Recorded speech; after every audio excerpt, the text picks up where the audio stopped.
À l'instar des acteurs politiques ayant dans leur zone électorale battu campagne et obtenu des scores époustouflants, la sénatrice du Komo-Océan dans la commune de Nzomoué a, dans le cadre d'une conférence de presse, saisi l'occasion de féliciter la participation massive de ses électeurs inscrits au référendum du 16 novembre 2024. 98%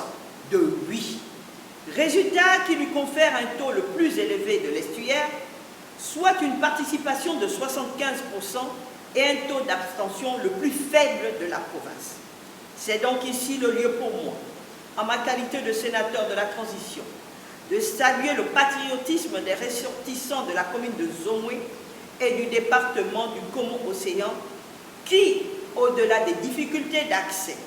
et des routes impraticables en toute saison dans l'île, ont bravé vent, marais du Komo et tous ces écueils, source de découragement et de renoncement, en réalisant un tel score inattendu avec bravoure et abnégation. Un score inattendu qui montre l'adhésion totale de cette partie du pays, trop souvent oubliée, à accorder sa confiance au projet d'un Gabon nouveau, présenté notamment par les autorités de la transition.